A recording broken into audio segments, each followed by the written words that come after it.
So there's been lots of news in this channel as of late.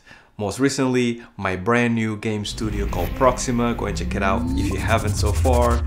I'll link it down below, I'll link it somewhere. But in this video, I want to talk specifically about gameplay animation, and more specifically, two sources, two books that I believe that you should have in your collection if you want to understand more about gameplay animation or you want to become a gameplay animator, right? I think those two are incredibly important, especially if you're a hardcore gamer and you want to know more about what's going on behind the scenes, or you want to become a gameplay animator. You definitely need to know what's going on behind the scenes. So I'm going to talk about two books that I've been reading as of recent that I think are absolutely essential for you as a gameplay animator. So let's get started. Alright, so welcome to another video. If you're new here to this channel, my name is Harvey Newman. I like to share my passion for animation, gameplay animation, and all things production and games, right? I'm incredibly passionate about it. Now, in this video, I wanted to take time to actually talk about two books that I think that are incredibly valuable for you guys. Now, I mentioned a few videos ago about how a lot of people take their information from either YouTube, tutorials and all that stuff, or little excerpts or little blog posts or little texts that resume some type of work. And I understand, especially now with AI, that these things are easier for you to kind of like get more information and really kind of grasp what the subject or what the project or what the book is about.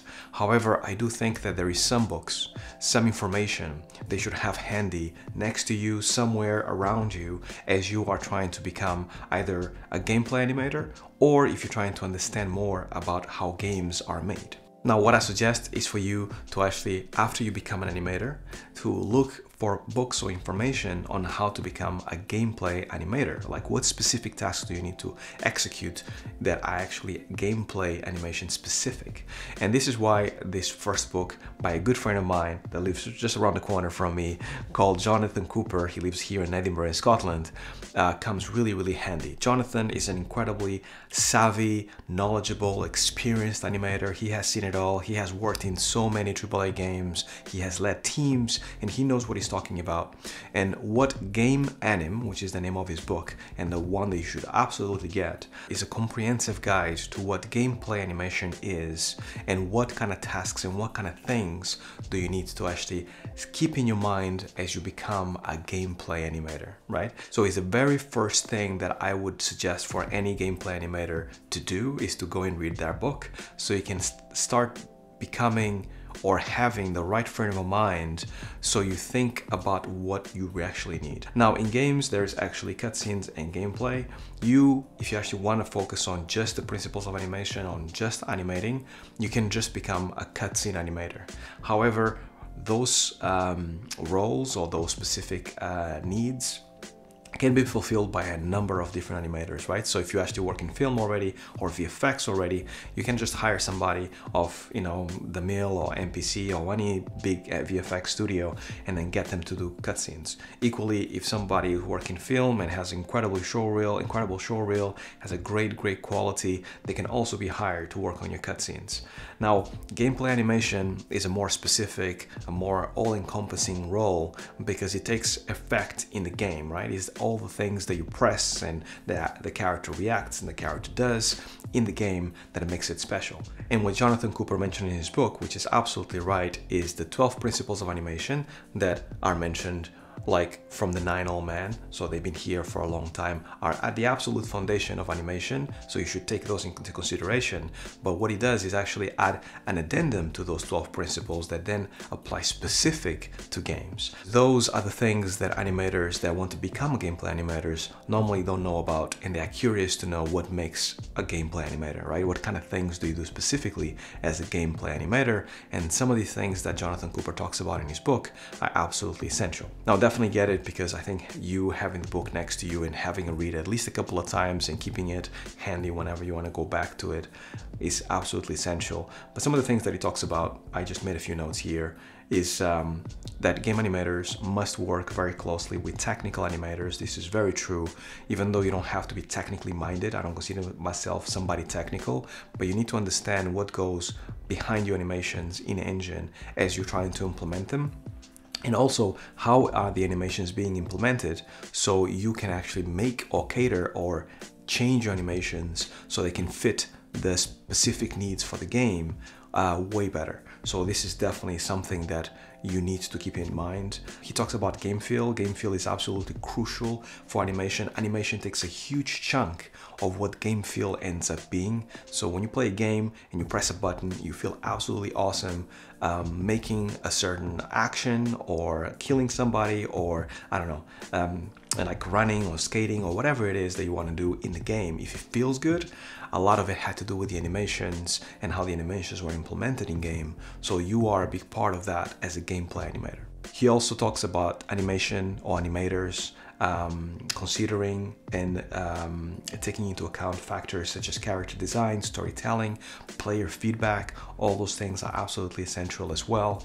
Once again, the gaming community is really, really important to you as a games developer. Any studio that doesn't pay attention to their gaming community, to what the gamers are saying, I feel there are very much studios that are still stuck in how games used to be made in the early 2000s. Nowadays, it's all about listening to the community, listening to player feedback, and how does that work. I actually watched a really good short video on YouTube about how Valve uses QA to constantly iterate and work on their games, especially Portal. That's the example they use, and I'll try to link the other video down below, but it goes to show how the more you actually listen to feedback from players while you are building your game, the better your game is going to become by the time it comes out in the wild, right? So you listening to player feedback, especially after the game comes out, especially if it's a live service game, is absolutely essential.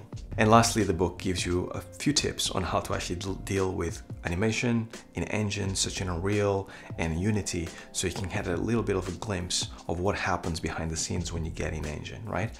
So this book is an absolute must. Go and get it. I'll leave a link down below. So I'm not being sponsored in any ways. This is basically, Jonathan Cooper is a good friend. You know, I admire him greatly for what he does for the gameplay animation community, the animation community in general, and how passionate he is about the craft of games and being a developer and actually making sure that he's constantly advancing what it is to be an animator in games. And now for the second book that I would like to actually recommend to you guys is almost like an addendum to what Jonathan Cooper's book in game animation is. This is more generic. This is more for development in general. I read recently a book by Steve Swink called Game Feel, and this book I really enjoyed. It's actually incredibly well written. What this book does is basically talk about what is needed to get a game to feel good. I'm a big fan. As you are designing animation systems, as you are making animation systems, as you're talking with designers, as you are becoming a more experienced developer, game feel becomes more and more important to you as a player, as a developer, as somebody that wants to give the players a really good experience when they play their games. So this game actually goes through a lot of the things that Jonathan goes through, but from a perspective of a designer, right? Of a person that is actually like looking to actually improve their skills on their understanding of what game feel is. Now, some of the points that I find incredibly important in this book, there's some things that I don't necessarily agree with, but for the most part, the book is spot on. Now, the book talks about the core mechanics of your game to make sure that they are intuitive and to keep those in mind as you are thinking about your game. He also talks about metrics. Metrics for us gameplay animators are incredibly important because all characters need to move a certain distance, that you need to have rules in how long or how far things go, also how tall things are, how high is a chair, how high is a wall, things of that nature, so your animations can be replicated and that the world has a uniformity to it, so you go through your levels in the best way possible. So one of the things that I do, for example, when I get into a new studio, I want to know more or less what the design is of the game. I normally ask for metrics from art, right? So what is the metrics of a chair, of a table, of a wall?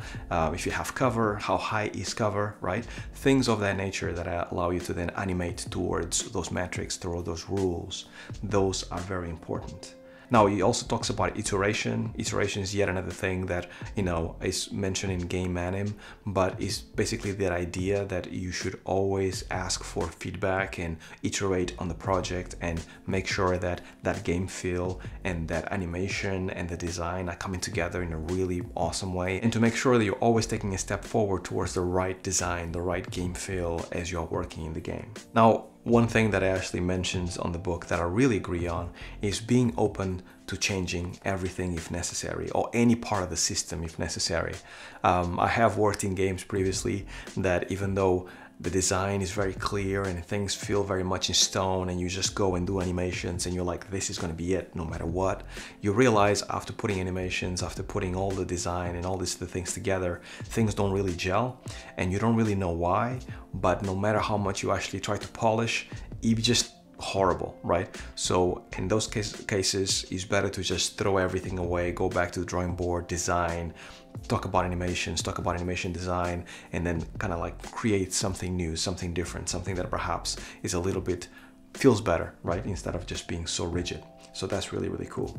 So Game Feel, once again, by Steve Swink, is a really, really good book that you guys should have. So if you guys have at least these two books in your library next to you as you're trying to become a gameplay animator, as you are trying to animate, it's going to be an amazing addition to your career and is going to put your mind in the right mindset as you become a game developer. Animation and being a gameplay animator is really not only about the craft of animation, it's really about understanding what makes a game not only play well, but design well and feel well, right? So those things are important for you to then be informed and deliver the best animations, the best systems to a game and contribute as much as possible to make the game absolutely amazing. Something else that I should say is that what I like to do, at least when I'm animating a little bit too much, I like to take some time off and then basically pick up a book, sit down on my chair over here, and then basically flip through a few pages. It's really good to kind of like relax your eyes and look at a paper and just basically allow yourself to kind of like slow down a little bit, right? Read some words and get the information in your head and stop staring at the screen. I really enjoy that. But that's just me and an addendum to how I like to work, because there needs to be some balance into this world of just looking at the screen all the time.